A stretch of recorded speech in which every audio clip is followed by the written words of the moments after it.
పైన పడుకొని ఉన్నట్టే ఒక స్వామి పడుకొని ఉంటారంట శ్రీదేవి భూదేవితోని. ఆ కింద ఉన్నాయి నించొని ఉంటారు వెంకటేశ్వర స్వామి లాగా.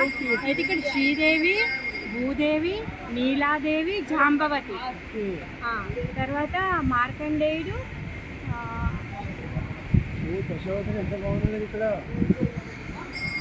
భృగు మహర్షి. మార్కండేయుడు భృగు మహర్షి ఉంటారంట. లోపల ఫస్ట్ గరుడనంట ఒక చేతిలో అమృత బాండం పట్టుకొని ఉంటారంట.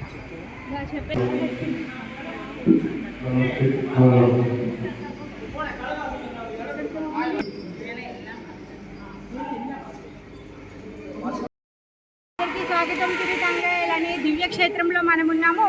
ఇప్పుడు ఇది 45వ దివ్యక్షేత్రం.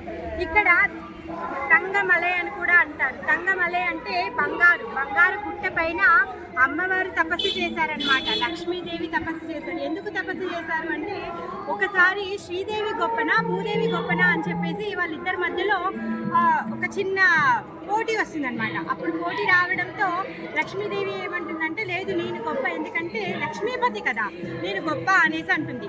అప్పుడు భూదేవి ఏమంటుందంటే కాదు భగవంతుడు స్వయంగా నన్ను ఉద్ధరించడం కోసం నా ప్రార్థనల మీద ఎన్నోసార్లు అవతారం తీసుకున్నారు.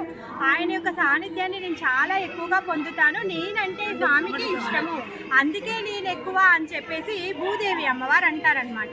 దాంతో లక్ష్మీదేవి కొంచెం అలిగి తను వచ్చి ఇక్కడ ఈ గుట్ట మీద, ఇది బంగారు గుట్ట, అమ్మ ఎక్కడుంటే అక్కడంతా బంగారం అయిపోతుంది. ఆ విధంగా తంగమలై అంటే ఈ గుట్ట మీద కూర్చొని తను తపస్సు చేశారనమాట. అప్పుడు స్వామి వచ్చారు ఇక్కడికి సాక్షాత్తుగా. ఇంకా దానికంటే ముందు భృగు మహర్షి, మార్కండేయ మహర్షులు కూడా ఇక్కడ తపస్సు చేశారు. స్వామి దర్శనమైంది. కృష్ణుడి యొక్క మనవడు అనిరుద్ధుడి యొక్క పెళ్లి ఉషాతో కళ్యాణం అవుతుంది. అందుకే ఇక్కడ మనకి మూల విగ్రహాలతో పాటుగా ఉషా అనిరుద్ధుల దర్శనం కూడా అవుతుంది అనమాట. ఉషా కళ్యాణ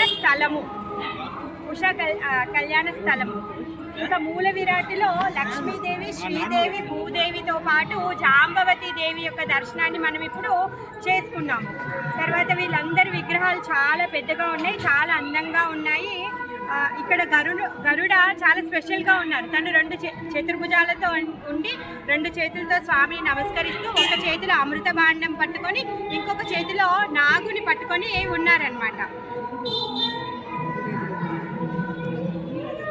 ఇక్కడ ఉన్నటువంటి విమానం దేవచంద్ర విమానం. తిరుమంగయ్య ఆళ్వారు, భూదత్త ఆళ్వార్లు కీర్తించారనమాట. అరుణ కమలవల్లి నాచియారు ఉంటారు, నించొని ఉంటారు. అమ్మవారు కూడా చాలా పెద్ద తిరుమేనితో ఉన్నారు. చాలా అద్భుతమైన దివ్యమంగళ స్వరూపంతో దర్శనమిస్తున్నారు. ఇక్కడ ఉన్నటువంటి తీర్థము భాస్కర తీర్థము, పాపనాశన తీర్థం అని కూడా అంటారు, పద్మ తీర్థం అని కూడా అంటారు. అమ్మవారు ఇక్కడ కూర్చొని తపస్సు చేశారు కాబట్టి పద్మ తీర్థం అని కూడా అంటారు.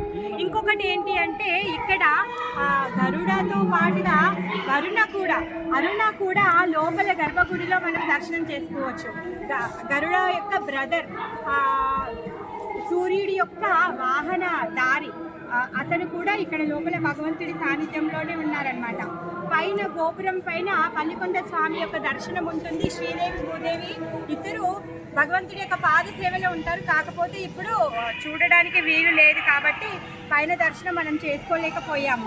వెంకటవల్లి తాయారికి జై, అరుణ కమల దేవికి జై, పల్లికొండ స్వామికి జై.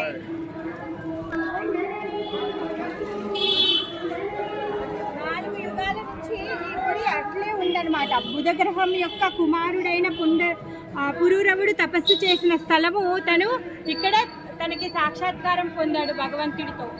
ఇక్కడ 12 మంది ఆళ్వార్లు ఉన్నారు. తిరుమంగయ్య ఆళ్వారు, భూదత్త ఆళ్వారు ఇక్కడ మంగళశాసనాన్ని చేశారనమాట. జై.